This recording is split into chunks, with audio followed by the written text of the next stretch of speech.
administratives, religieuses et coutumières wax ni nag panel bi su ma ñëwee pour accepter ne dama ko war a animer jàpp naa ne bu ñu doon xool ñoo xam ne ñooy acteurs yi agir ci plan Diomaye pour la Casamance jàpp naa ni ANRAC ñoo ko gën a maîtriser yu bëri ak yeneen acteurs étatiques yi nga xam ne dañ ciy intervenir suñu doon xool aussi ñoo xam ne maîtriser nañu li tax tey plan Diomaye Casamance pour la Casamance am mooy historicité wu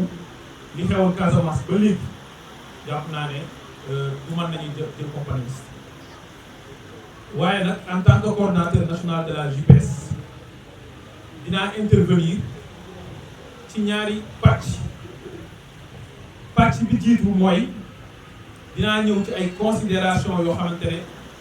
pour xamal nit ñi lan mooy plan Diomaye pour la Casamance te panélistes yi def ko ci façon bu jéggi dayo waaye dañuy ñëwaat pour préciser rek parce que nag la répétition n'est jamais de trop elle est pédagogique ñaareel bi mooy wax nag ne lan mooy rôlu jeunesse patriotique du Sénégal yi nekk ci zone sud bi yëpp te muy jàlloo di superviseur zone boobu waaye essentiellement nag wala particulièrement fii ma teew bu dox lan mooy seen rôle ci processus boobu loolu moo doon mooy nekk en tout cas l'économie de mon intervention di wax ni nag te ñëpp xam ngeen ne le premier ministre Ousmane Sonko depuis bi mu tàmbalee def politique jiite parti bi ñuy wax Pastef depuis 2014 à chaque fois du manqué ci ay discours am muy revenir sur le rôle de la Casamance dans le développement économique et social du pays ñëpp xam nañ ne Casamance mën nañ ne mooy grenier au Sénégal li fi nekk ci ressources naturelles moo xam ci li ñu war a mën a jëlee ci suuf ci mbay dundee ko wala loo xam ne ci ay gàncax ay garab yi fi sax la wala ci li ñu fi mën a jëlee ci ay ressources halieutiques parce que nag boo jëlee 715 kilomètres de côte yi nga xam ne mooy le littoral sénégalais dafa wàcc ci Casamance waaye moo xam li fi nekk ci ay ressources minérales Casamance am na zircon par exemple waaye nag li fi nekk ci richesse culturelle patrimoine historique développement Sénégal kenn mënu ko wax sans la Casamance mu yàggoon jàpp ne nag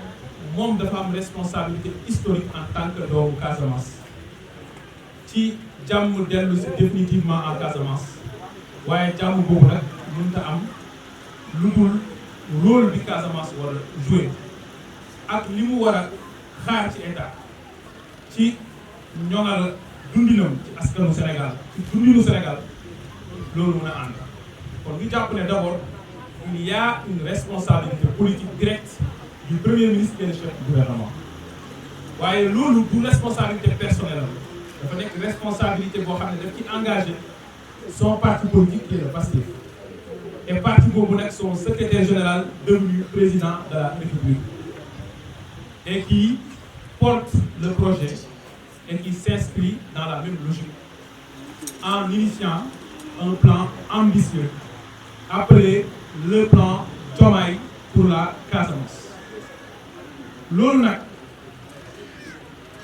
bi ñu ko annoncé mën nañu ne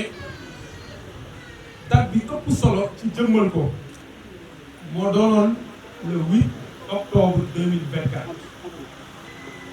un conseil interministériel boo xam ne le premier ministre Ousmane Sonko moo ko présidé woon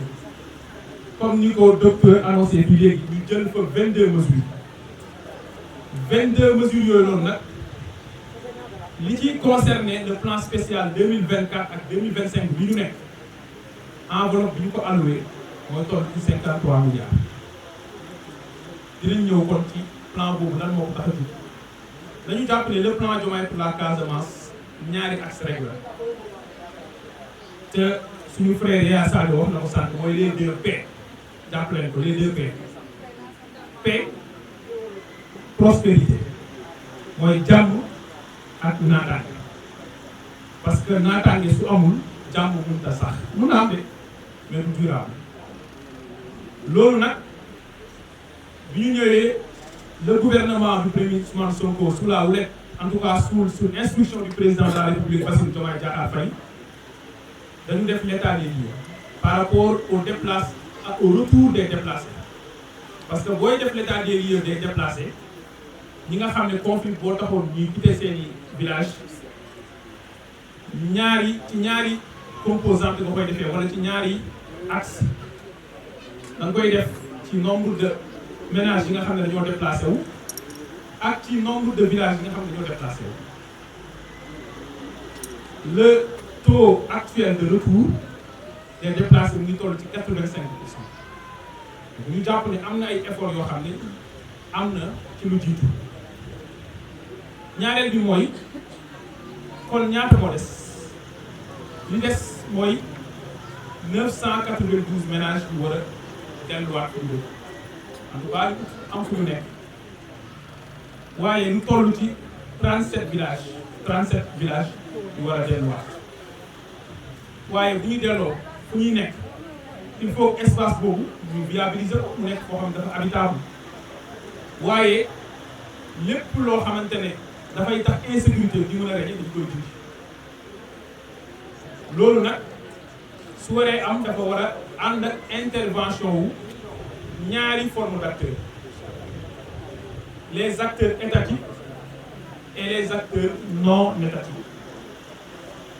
acteurs étatiques yi nag mooy l'État central à travers les ministères ak direction yu relevées de leurs compétences mais à travers une structure parapublique qu'on appelle l'ANRAC, l'Agence nationale pour la relance des activités économiques en Casamance te ñu wax ni créé nañ ko depuis 2004 mu nekk un instrument important moo tax maa ngi remercier le directeur général de l'ANRAC nga xam ne yéex a yëg activité bi moo tax teewu si waaye tey ci bis bi mu ko yëgee rapidement la dépêché un représentant muy chef de la division de la réinsertion et de la réintégration muy docteur Yaya Diémé te mu def une intervention importante et très pertinente bu loolu weesoo l'administration territoriale dafay intervenir mooy gouverneur yi te mu koy wax sànq parce que dafa am benn comité de pilotage bu ñu teg ci kaw national mais dafay am ay comité de pilotage régionaux donc dans la région de Kolda dans la région de Sédhiou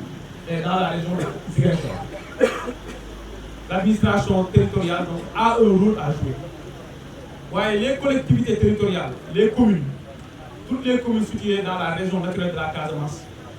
ont une intervention un rôle clé parce que ñoom ñooy servir d'interface après ñoom ñooy dernier maillon vers les populations am na benn rôle bu ñuy jouer bu acteurs étatiques yi weesoo dafa am les acteurs non étatiques acteurs étatiques yi mën naa tudd DER FONGIP extra dinaa ci ñëw waaye les acteurs non étatiques dañu am solo lool mooy société civile bi nga xam ne yàgg naa œuvrer inlassablement pour lii mën a taxaw ñeneen ñi mooy les associations par exemple il y a une plateforme donc des femmes pour la paix en Casamance il y a le centre national de l'assistance et de la formation des femmes il y a les autorités religieuses moo xam évêques yi la moo xam imams yi qui ont joué un rôle extrêmement important moo xam ñu nekk ci bois sacré bi waaye aussi un rôle essentiel joué par les autorités coutumières roi yeeg ren yeeg leneen ak leneen à Casamance moom dañoo am lépp ñoom dañoo am ay buur am ay président ba pare am ay imam ak ay évêques et cela témoigne de la richesse donc culturelle donc de cette partie indélébile du Sénégal alors ci loolu nag su ma waxee acteurs yooyu ku ci nekk lu mu war a def may wax ni lan mooy ci 22 mesures yooyu loo xam ni nañu jàpp ne ñaar yii dama bëgg ñu taxaw ci te foofu laay waxee lan mooy rôle jeunesse bi te dinaa ko démontrer nag quel est le fondement légal de votre intervention dans ce processus parce que en réalité lépp lu ñuy wax nii il faut que mu am appropriation populaire c'est-à-dire il faut que askan wi xam lan la mais il faut que askan wi bu ñu xamee lan la ñu xam lan moo ci seen rôle bu ci nekk su ko defee le citoyen est au cœur du processus de transformation systémique du pays loolu nag damay wax ni parmi les acteurs non étatiques mënuñ ci génnee par exemple les partis politiques waaye balaa loolu damay wax ñaari mesures yoo xam ne mi ngi ci biir mesures yi ñu annoncé mooy mesure 15 ak mesure 16 da ngeen ko jàpp bu baax mesure 15 bi mooy le premier ministre Ousmane Sonko dafa engager le service civique national et du volontariat nga xam ne njëriñam mooy sénégalais yi bëgg a servir seen réew ñëw servir seen réew dans une démarche ou dans une logique volontariste sans xaar dara en retour même si dee am na ay mécanismes indi ay dugub leneen ak leneen mu ne leen nañu def tout ba lépp lu ñu war a def ci plan boobu ñu intégré ci dimension wu emploi ak employabilité des jeunes maanaam jeunes yi nekk ci Casamance naka la ñuy fexee ba ñooñu lépp lu ñu war a def pour ay infrastructure ñu war a tabax parce que il faut que nit ñi ñu dëkk ay infrastructure hydraulique war fa am ndox il faut que nit ñi dëkk foo xam ne dinañ am courant il faut que nit ñi ñu régler seeni mobilité lépp lu ñu war a def ci processus yooyu nan la ñuy fexee ba ndaw ñi ñu mobiliser leen dans une démarche volontariste kon question bu may posé fii mooy ndaw ñi fi teew dans le département de Goudomp est-ce que pour la mise en œuvre du plan Diomaye pour la Casamance su ngeen wooyee pour ngeen liggéey seen réew pour ngeen liggéey pour le retour de la paix définitive et le développement de la Casamance vous êtes prêts à mouiller le maillot de façon volontaire pour servir votre pays? Oui, oui. Est-ce que vous êtes prêts? Je vous entends pas. Oui. C'est pas très fort. Non, on est prêts. Voilà. loolu leer na nañ mais service civique national primature la nekk su waree def loolu est-ce que dañ ko war a bàyyi rek ay nit nekk fa di def effort di bay seen weew seen ci xar seen tànk tubéy pour loolu réussir te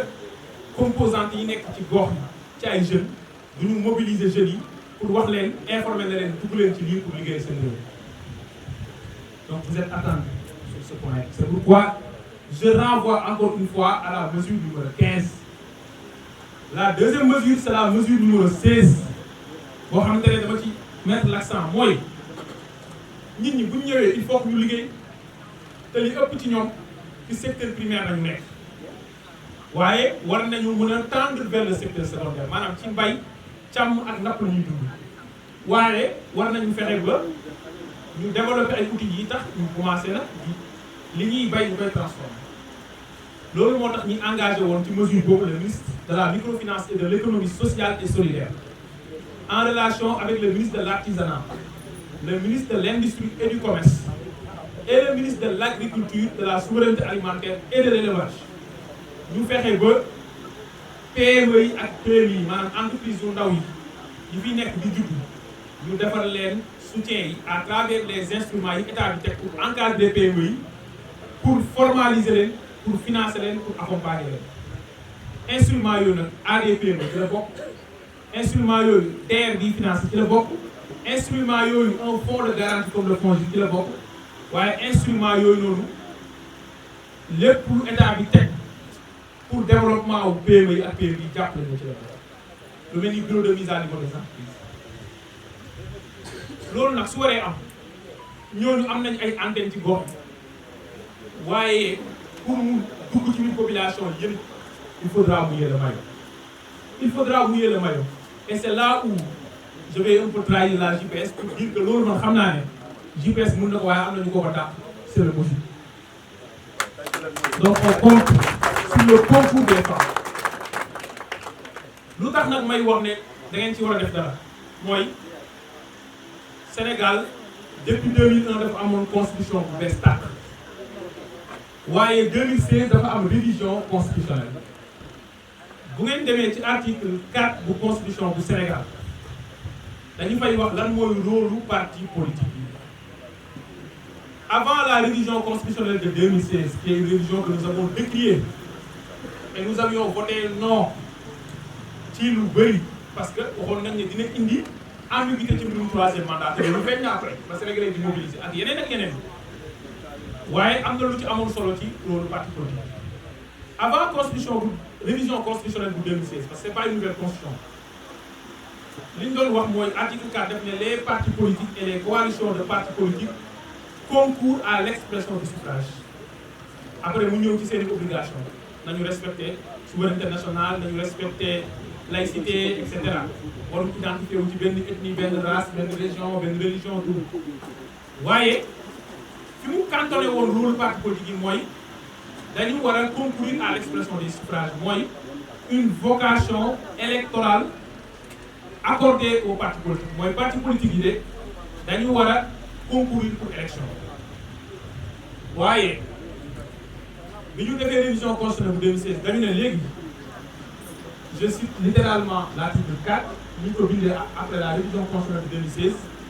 mooy les partis politiques et les coalitions de partis politiques concourent à l'expression du suffrage mu teg ci ne ils œuvrent à la formation des citoyens à la promotion de leur participation à la vie nationale et à la gestion des affaires publiques. Je répète, ils œuvrent à la formation des citoyens, à la promotion de leur participation à la vie nationale et à la gestion des affaires publiques. kon boobu le parti politique yi jugee ci vocation purement électorale sinon même électoraliste pour tendre vers une vocation à la fois citoyenne